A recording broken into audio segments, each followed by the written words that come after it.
te adorar, sentir tuas mãos me tocar. A tua presença me trouxe amor. Pai, que o seu nome seja reconhecido como santo. Venha o seu reino. Dá-nos cada dia o alimento que precisamos. Perdoa-nos os nossos pecados, assim como perdoamos aos que nos têm ofendido. E não nos deixe cair em tentação. Amém. Sejam bem-vindos. Vamos aprender ouvindo e acompanhando a palavra do Deus Altíssimo, que é o Filho amado, o nosso Senhor. Em Apocalipse 19 versos 12 a 13 fala que ele se chama a Palavra de Deus. Estarei colocando vídeos com as notas abertas. Por favor, pause o vídeo para ler as notas. Estou utilizando a versão Bíblia Livre para Todos. Eu pretendo colocar capítulo a capítulo de Mateus até Judas.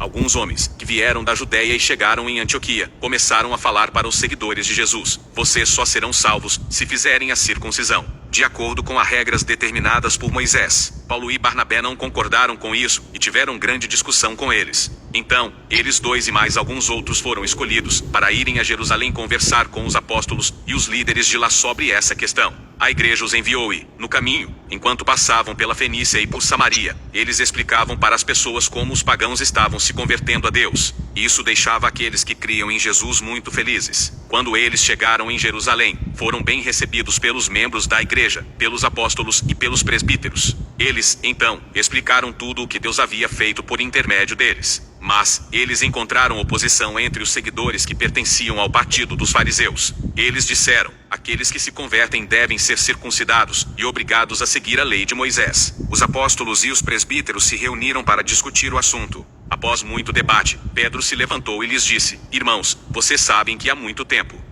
Deus me escolheu entre vocês para que os não-judeus pudessem ouvir a mensagem das boas novas e para crerem em Jesus. Deus, que sabe o que pensamos, mostrou que os aceita, dando a eles o Espírito Santo da mesma forma que fez conosco. Ele não fez diferença alguma entre nós e eles. Ele purificou os pensamentos deles quando passaram a crer nele. Então, por que vocês querem se opor a Deus, colocando uma carga tão pesada nas costas dos que agora creem? Carga essa que nem nós e nem os nossos antepassados pudemos carregar? Nós estamos convencidos de que somos salvos por meio da graça do Senhor Jesus, da mesma maneira que eles são. Todos ouviram atentamente Barnabé e Paulo, enquanto eles explicavam os milagres que Deus tinha realizado por meio deles entre os não-judeus. Assim que eles terminaram de falar, Tiago disse: irmãos, ouçam. Simão explicou como Deus primeiro mostrou a sua preocupação com os não-judeus, ao escolher entre eles um povo comprometido com ele. Isso aconteceu de acordo com as palavras dos profetas, que escreveram: no futuro, eu irei voltar e reconstruirei a casa de Davi, que caiu. Eu juntarei os seus pedaços e a colocarei em pé.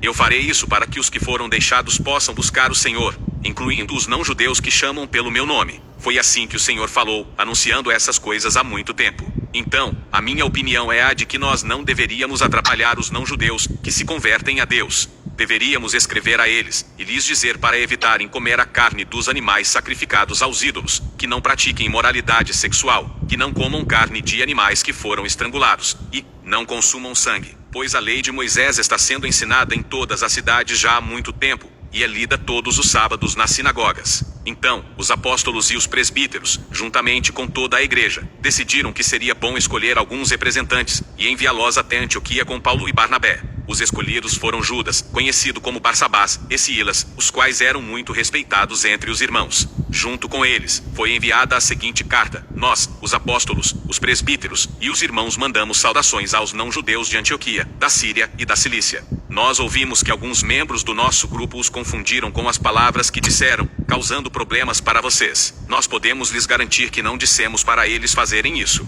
Então, concordamos em escolher alguns representantes para enviá-los até vocês, juntamente com os nossos queridos irmãos Barnabé e Paulo, que arriscaram a vida pelo nome do nosso Senhor Jesus Cristo. Assim, enviamos Judas e Silas, que podem lhes confirmar pessoalmente o que estamos dizendo. Pareceu bem ao Espírito Santo e a nós não colocar sobre vocês nenhuma carga mais pesada do que estas importantes exigências. Vocês devem evitar comer a carne dos animais sacrificados aos ídolos, consumir sangue, comer a carne de animais estrangulados e não praticar imoralidade sexual. Vocês estarão agindo bem se obedecerem a essas exigências. Deus os abençoe. Assim, enviaram os homens para Antioquia. Quando eles chegaram lá, reuniram a todos e entregaram a carta. Após lerem o que estava escrito, as pessoas ficaram muito felizes pela mensagem encorajadora. Judas e Silas, que também eram profetas, incentivaram os irmãos, explicando a eles muitas coisas e fortalecendo a sua fé. Após passarem algum tempo lá, os irmãos os mandaram de volta, desejando que enviassem as suas bênçãos para aqueles que os tinham enviado de Jerusalém. Mas Paulo e Barnabé continuaram em Antioquia, ensinando e anunciando a palavra de Deus, juntamente com muitos outros. Algum tempo depois, Paulo disse a Barnabé: vamos voltar e visitar os irmãos nas cidades em que compartilhamos a palavra do Senhor, e ver como eles estão. Barnabé queria levar João Marcos também, mas Paulo não achou uma boa ideia que ele os acompanhasse, pois ele os tinha deixado na Panfilha, e não tinha continuado o trabalho com eles. Eles se desentenderam tão profundamente que se separaram. Barnabé levou Marcos com ele, e navegaram para a ilha de Chipre. Paulo escolheu Silas e, quando eles partiram, os irmãos pediram ao Senhor que a sua bênção seguisse com eles. Paulo viajou pela Síria e pela Cilícia, incentivando as igrejas de lá. Atos capítulo 15.